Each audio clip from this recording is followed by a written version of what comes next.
Okay, so let us start with more questions of vectors. Question number 12. If A bar cross B bar is half AB, what is the angle between A bar and B bar?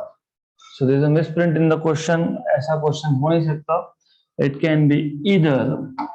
ये question दो तरीके से पूछ सकते हैं आपको. या तो number one they can ask you if mod of A bar cross B bar equal to half AB, या फिर आपको पूछ सकते हैं if A bar dot B bar equal to half AB, क्योंकि A bar cross B bar equal to half AB लिखना मतलब left hand side पे वेक्टर क्वांटिटी है, राइट हैंड साइड पे स्केलर क्वांटिटी है, जो होता है. सो क्वेश्चन में करेक्शंस है, तो ये दोनों में से एक कंडीशन होगा, तो दोनों सॉल्व कर लेंगे हम लोग. Mod of A bar cross B bar is AB sin theta, that is half AB. AB cancel, sin theta की वैल्यू हाफ आती है 30 पे. Okay, therefore theta is equal to 30. अगर यूज करोगे तो AB cos theta equal to 1/2 AB, तो B और A cancel, तो 60 डिग्रीज, राइट. तो 60 या 30 में से कोई भी एक हो सकता है डिपेंडिंग ऑन द क्वेश्चन. तो ये जो क्वेश्चन है there is a misprint, so I am assuming कि it will be either mod of A bar cross B bar equal to half AB or it will be A bar dot B bar equal to half AB.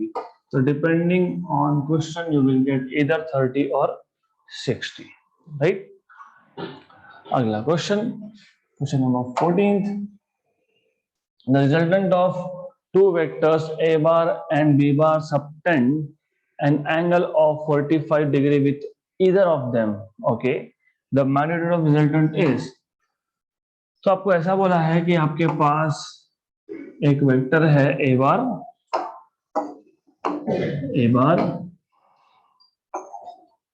you have another vector, so this vector is A bar, you have another vector B bar. इन दोनों का resultant 45 degree पे है with either of them, मतलब दोनों में से किसी भी एक के साथ, या मतलब दोनों के साथ, basically that is the idea here. So you have another vector something like this. Okay, तो अब the thing is रिजल्टेंट को अगर A बार या B बार के साथ 45 का एंगल बनाना है, रिजल्टेंट को अगर A बार या B बार या दोनों के साथ 45 का एंगल बनाना है, तो इसका एक बेसिक मतलब होता है. इसका मतलब ये होता है रिजल्टेंट जो है वो it is along the diagonal of parallelogram, but this will be a square. Why square? You have to think 45 degrees पे दो वेक्टर्स का रिजल्टेंट सिर्फ तब हो सकता है when you have mod of A bar equal to mod of B bar. Resultant can be at 45 degree only if magnitude of A and magnitude of B are equal. So resultant of A bar and B bar can be at 45 degree with either of them if and only if, ये important है, if and only if mod of A equal to mod of B, मतलब A equal to B, right. But as you know resultant का formula आपको पता होगा, R bar equal to under root of A square plus B square plus 2AB cos theta. Very good. Under root of A square, but B is also equal to A, plus A square plus 2 into A into B, so 2 into A into A, 2A square cos of 45. Correct? तो ये आपको मिलेगा. Therefore you will get R equal to under root of A square plus A square is 2A square, ये भी 2A square common निकाल लो. 2a² common निकाल लिया, a² plus a², पहले दो टर्म में से 2a² कॉमन निकाला तो 1 बचेगा, यहां से 2a² कॉमन निकाला तो cos 45 1 by √2, correct, good. Now solve करो, हमें पूछा है मैग्नीट्यूड ऑफ रिजल्टेंट, तो almost done, this is almost done, तो ये आ जाएगा आपका under root of 2a², this is √2 plus 1 upon √2, so ये √2 कैंसिल, ओके राइट। तो by the way, why do we need to do all this, इतना complicated करना क्यों है? We have learned something, a shortcut trick if you remember, अगर आपको याद होगा तो, नहीं याद होगा तो कोई बात नहीं, I'll tell you what to do। यहाँ पे इसको cos थीटा रखो, now this is equal to under root of 2a² 1 plus cos theta, correct, 1 plus cos theta, 1 plus cos theta, 1 plus cos theta कितना होता है?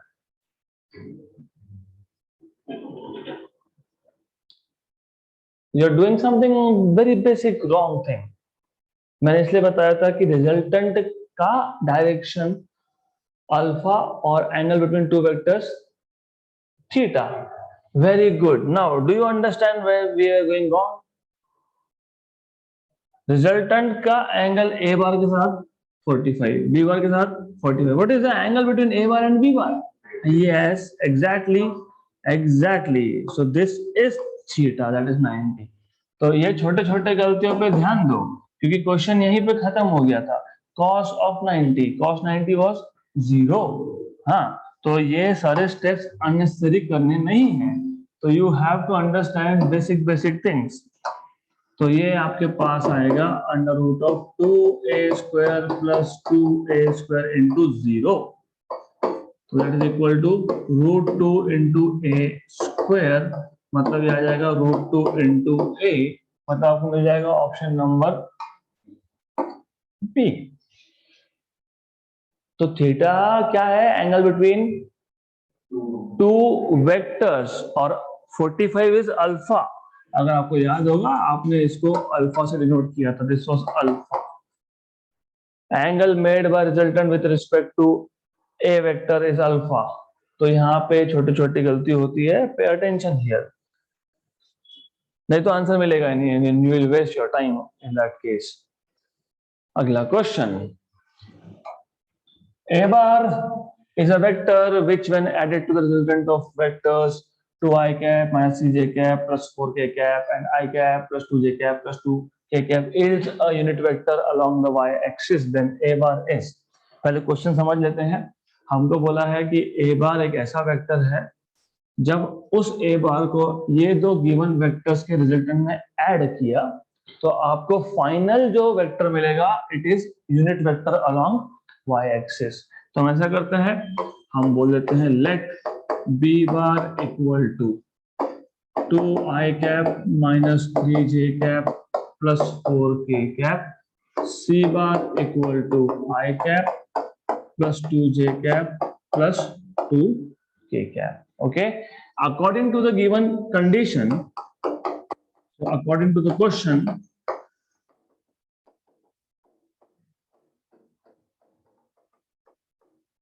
A bar is a vector which when added to B bar and C bar gives a unit vector along y axis। तो A bar plus B bar plus C bar should be equal to J cap, ऐसा आपको बोला है। Okay, तो A bar find करना है, तो A bar equal to J cap minus B bar minus C bar, तो A bar equal to J cap minus B bar minus 2i cap plus 3j cap minus 4k cap. याद रखना ये minus है, तो b बार को आप लिखोगे और उसके बाहर एक माइनस साइन दोगे, फिर ब्रैकेट ओपन करोगे, जो प्लस है वो माइनस हो जाएगा, जो माइनस है वो प्लस हो जाएगा, minus minus C bar, that is I cap minus 2 j cap minus 2 t cap. 2 I cap and I cap with negative, that is minus 3 I cap. J cap 4 दो गए plus 2, this is minus 6. तो ऐसा होना चाहिए कहीं, तो देख लो कहीं पे मिलता है क्या, नहीं मिलता है तो कुछ गलती हुई है, तो ढूंढना पड़ेगा क्या गलती हुई है. Do you find? Do you see this? No, you don't see this. मतलब there is something that is wrong. You have to check what is wrong. एक है गलती छोटी सी, अगर आंसर मैच नहीं हो रहा तो there is some mistake. So what mistake is there? एक बार चेक कर लो, मे बी आंसर गलत हुआ है, वो भी हो सकता है, option are wrong. So yes, तो बेसिकली क्या है, ए बार ये C A bar plus B bar plus C bar is J cap, तो A bar is J cap minus B bar minus C bar. Okay, J cap right. Minus 2 plus 3 correct, plus K minus 4 is correct. I ये minus correct, तो that is right. Okay, 3 plus 1 4 minus 2, that is also right. Okay, so 4 minus and minus, this is minus 6, that is also right. तो कहीं गलती भी क्या हमारी, नहीं, तो option. So sometimes you may get wrong answer because maybe options are printed wrong. Maybe it happens sometimes. Okay, तो कभी कभी होता है. So in any case, so let me just verify very quickly. 15th, just a minute, let us check if the answer is printed, options are printed wrong, so it happens sometimes.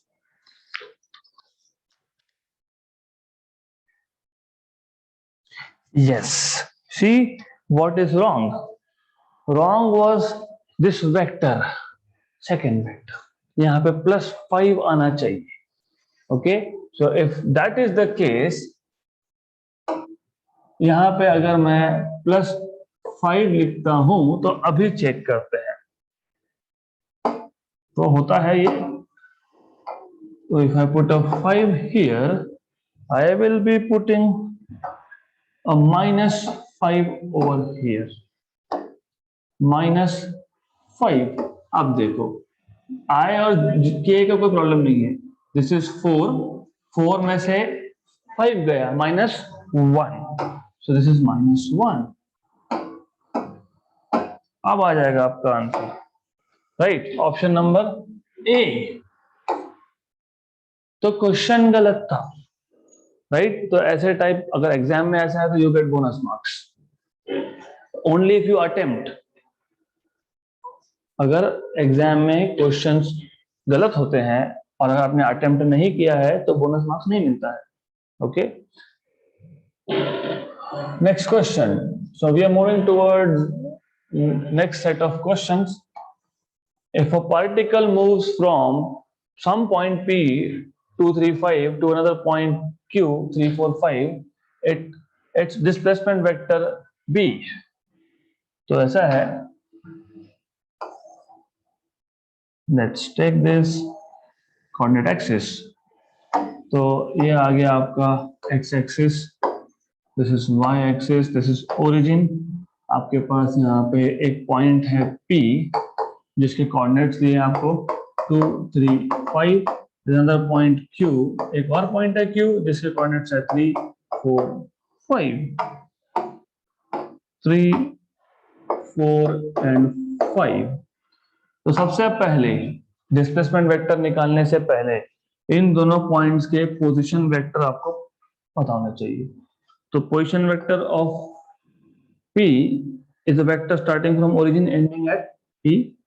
That of Q is starting from O and ending at Q. तो ऐसा है, right. ये आएगा P बार, ये आएगा Q बार. आपको displacement vector पूछा है, displacement vector from P to Q. Okay, from P to Q, ऐसा. This is what they are asking you. तो इफ यू रिमेंबर, अगर याद है तो ठीक, नहीं याद है तो कोई बात नहीं. तो this is P Q bar, आपको पी क्यू बार पूछा है. Triangle law of vector addition अगर याद होगा, जहां पे पी बार खत्म हो रहा है वहीं से पी क्यू बार स्टार्ट हो रहा है. So resultant is from O to Q. So from triangle law of vector addition therefore you will have OP bar plus PQ bar equal to OQ bar. Theory में मैंने already बताया है, but I am repeating this. You need to know this basic things. OP bar plus PQ bar equal to OQ bar. तो हमारा interest है PQ बार में. Therefore you will get PQ bar equal to OQ bar. OQ bar minus OP bar. But OQ bar is position vector of point Q and OP bar is position vector of point P. अगर आपको याद होगा मैंने बताया था displacement from A to B is B bar minus A bar. Displacement from C to D is D bar minus C bar. Right? Now the thing is, how do you make position vectors? Easy है, बहुत easy है. How do you make position vectors? यहाँ पे points के coordinates दिए हैं, तो आपको P बार मिल जाएगा 2 3 5 बोला है, मतलब 2i cap plus 3j cap plus 5k cap.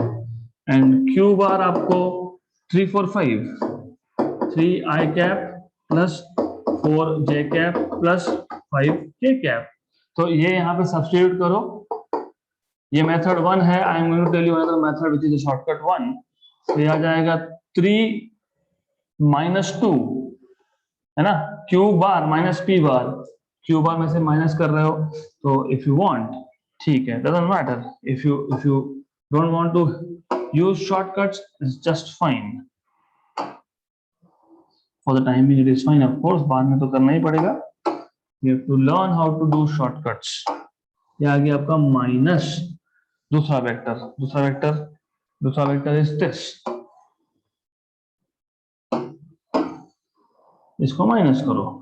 Okay, minus करोगे तो ये गया, ये भी माइनस और ये भी माइनस. तो आ गया आपका 3 में से 2 गए 1, 4 में से 3 गए 1 और 0. तो i cap plus j cap. therefore PQ bar is nothing but i cap plus j cap है. क्या ऑप्शन सी मैंने ऑलरेडी मार्क करके रखा है correct answer. So this is method number 1. What is method number 2? Method number 2 is, इसको आप x1 y1 z1 बोलो, इसको आप x2 y2 and z2 बोलो. Right? Do you remember distance formula? Under root of x2 minus x1 plus y2 minus y1 square plus z2 minus z1 square. Okay, तो वो distance formula था, वो displacement नहीं था, वो डिस्टेंस था. Right? तो वो यहाँ पे अप्लाई नहीं करना है. करेक्ट? क्योंकि जो फॉर्मूला मैं लिखूंगा फिर उसमें x2 माइनस x1 आएगा, y2 माइनस y1 भी आएगा. तो what you have to do in method 2 is very simple. Method number 2 is extremely easy method. Directly अगर आपको PQ बार बोला है, Q के coordinates as you can see हमने x2 y2 z2 से डिनोट किया है और P के x1 y1 z1 से डिनोट किया है.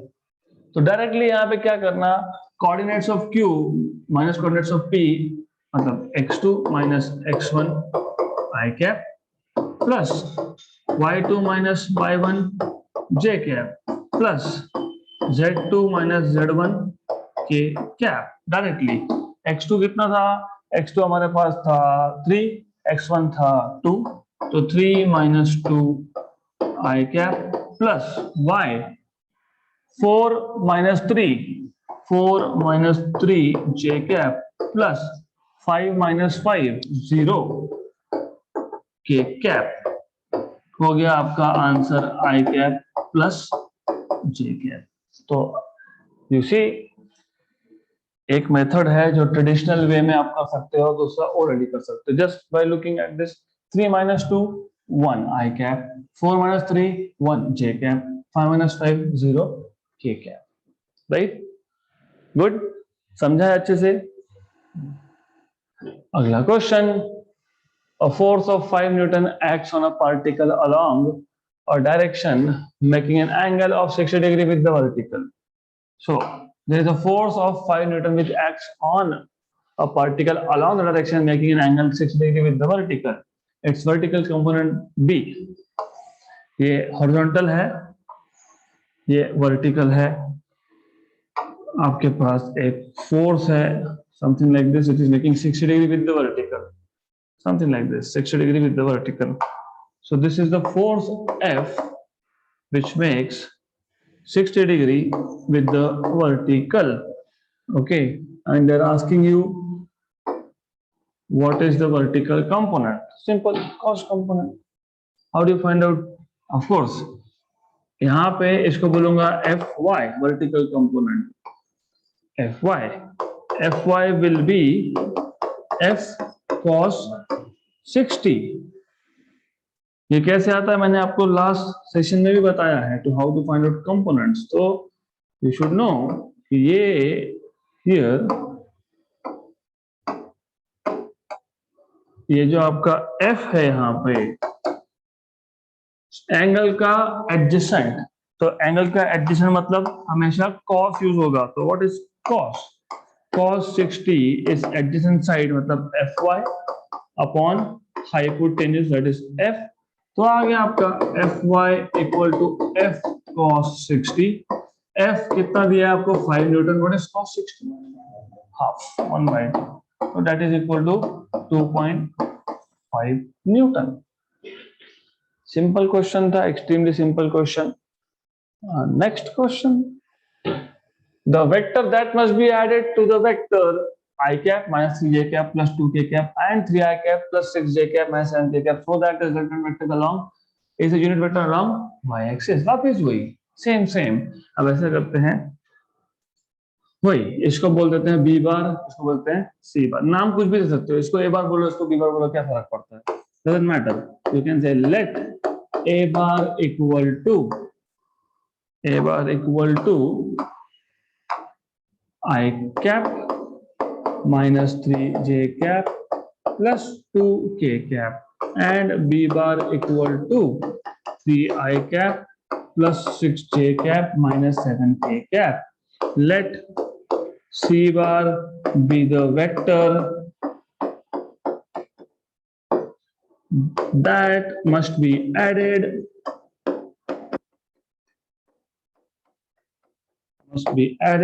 to a bar and b bar so that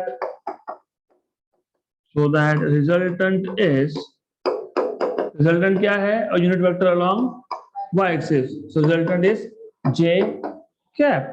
Therefore you will get a bar plus b bar plus c bar equal to j cap and therefore c bar equal to j cap minus a bar minus b bar, that is j cap minus a bar. अभी a bar में minus कर रहे हो, अच्छे से ध्यान देना, जो i cap है वो माइनस i cap हो जाएगा. Plus 3j cap, very good, minus 2k cap, very good, minus 3i cap minus 6j cap plus 7k cap, very good. तो ये आ जाएगा आपका, पहले let's get rid of i first, minus 4, तो minus 4i cap, 4 minus 6 minus 2j cap, this is plus 5k cap है क्या? Option number B, right? So this is how you're supposed to solve. Easy questions है, not very difficult. Next question. Oh, very good. A hall has dimensions 10 meter, 12 meter, 14 meter. 10 by 12 by 14. A fly starting at one corner ends up at diametrically opposite corner. What is the magnitude of its displacement? ये एक hall है हमारे पास, इसके dimensions दिए हैं 10 metre, so 10 metre by 12 metre and 14 metre, 3 dimensional space. जिनको imagine करने नहीं आ रहा है उनके लिए, you have 3 dimensional space. You have one dimension as around 10 meter, other as around roughly 12 meter. ठीक है, this should not look like a square because it's not a square anyways, so something like this. थोड़ा छोटा कर लेते हैं. Good. 10, 12 and the other dimension is 14. So the third dimension is really big compared to other two. 14. एक ऐसा हमारे पास hall है.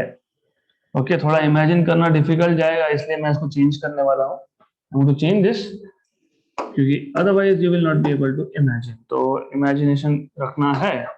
वैसे क्वेश्चन ओरल है, by the way this is oral question. So just a minute.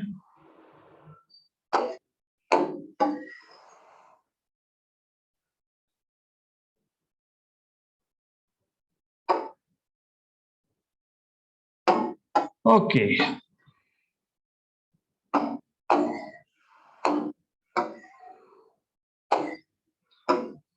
This is an oral question. ये सब करने की जरूरत नहीं है हमको, but I am just telling you in 2 different ways. This is how your room looks like. ऐसा एक हॉल है. Okay, now simple, you have a fly. So let's take a madhumakhi. Doesn't matter which fly, I don't care. It's a fly.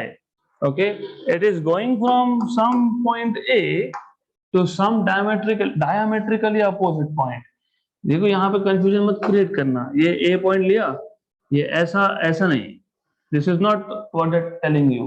ये diametrically opposite नहीं है, ये face का diagonal है.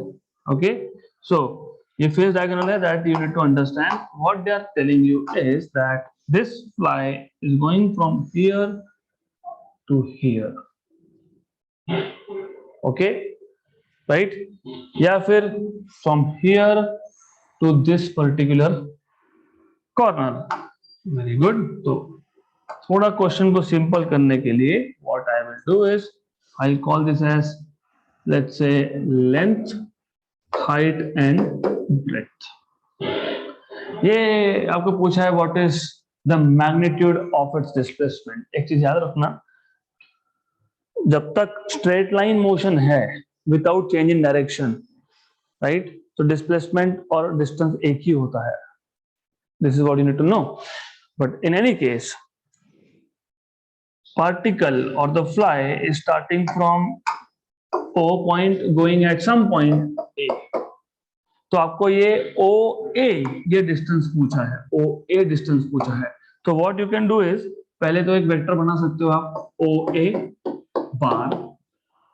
What will be OA bar? अगर मैं इसको x axis मानता हूं, ये x एक्सिस है मान लो, ये z एक्सिस है, ये y एक्सिस है, तो you will say b I cap plus l j cap plus h k cap. Correct. तो ये जो वेक्टर आपका आएगा वो x component I cap, y component j cap and z component k cap आएगा. Right. आपको क्या पूछा है? Magnitude of displacement. तो आपको मॉड ऑफ OA बार पूछा है. How do you find out magnitude of any vector? x component square plus y component square plus z component square. Very good. Okay good. तो this is what you will get. अभी values दिए क्या आपको? दिए है. Length, breadth, height सब दिया है. 10 square plus 12 square plus 14 square. अब ये सब करने की जरूरत ही नहीं है. अगर आप बेसिक स्कूल में आपने ये सीखा था कि जब क्यूब हो या फिर ऐसा एक हॉल हो, ओके, तो इन दैट केस एक पॉइंट से, एक कॉर्नर से डायगोनली अपोजिट कॉर्नर तक का जो डायगोनल होता है, मतलब उसका मैग्नीट्यूड होता है under root of length square plus breadth square plus height square, L square plus B square plus H square. तो मैंने सिर्फ वेक्टर क्यों बना के दिया? क्योंकि हम वेक्टर्स टॉपिक में पढ़ रहे हैं. इन रियलिटी ये सब करने की जरूरत नहीं थी. सीधा सीधा under root of L square plus B square plus H square. ठीक है. तो 100 plus 144 244 plus 196. Sure.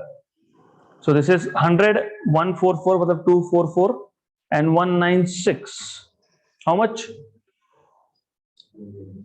400, 400, 100. 10 square is 100. 12 square is 144. So 2.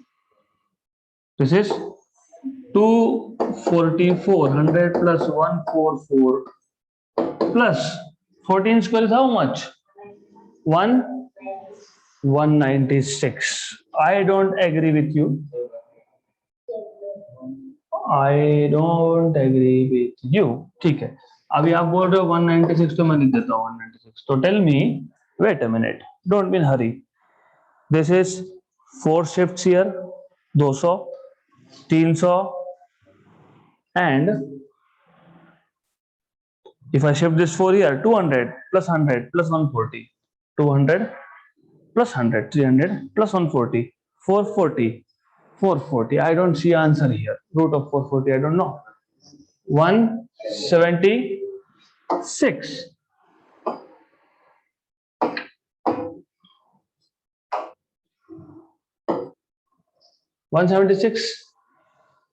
Let's see. Let us check. ये 4 यहाँ पे शिफ्ट हो गया. 180. This is 280 and this is 140. 420.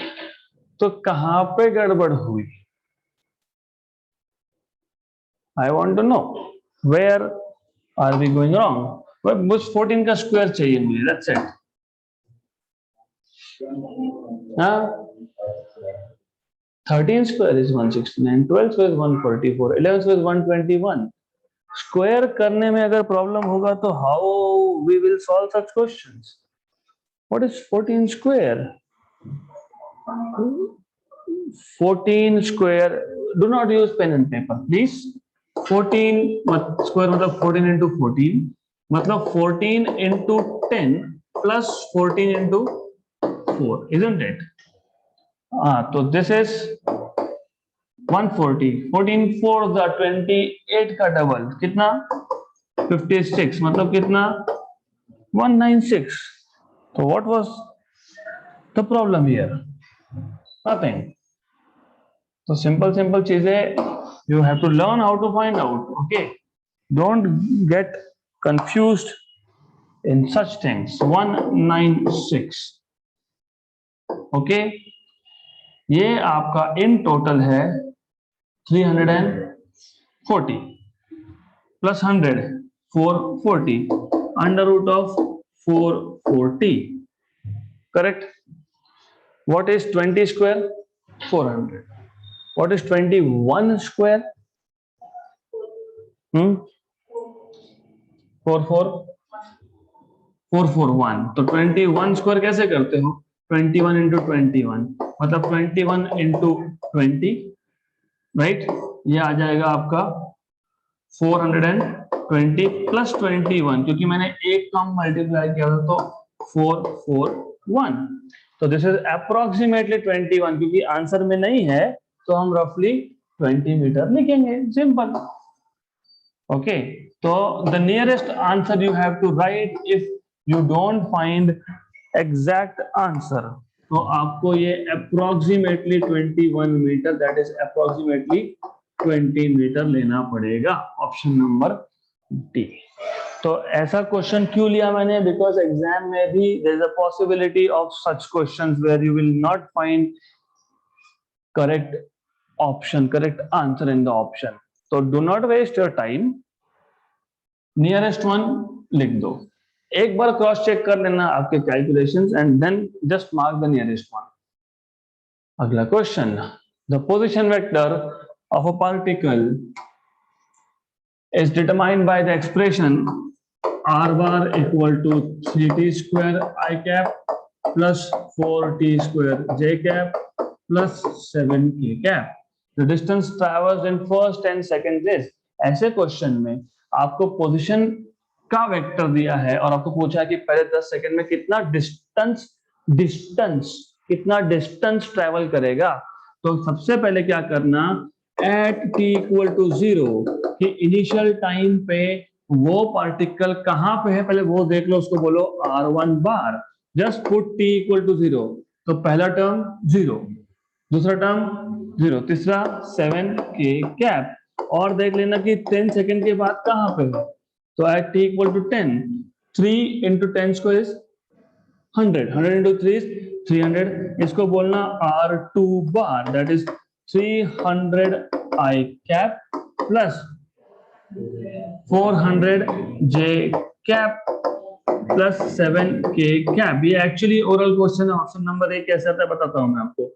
The moment you see this, आपको displacement position vector will always give you displacement, displacement का magnitude will give you distance.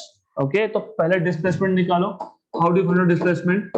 Final position minus initial position, वही मैंने बताया था, A B bar equal to B bar minus A bar, P Q bar equal to Q bar minus P bar. तो final minus initial, ज्यादा सोचना नहीं, ये final है और ये इनिशियल है। 7 7 के कैप कैंसल होगा, तो आपको मिल जाएगा ये 300 I cap plus 400 J cap.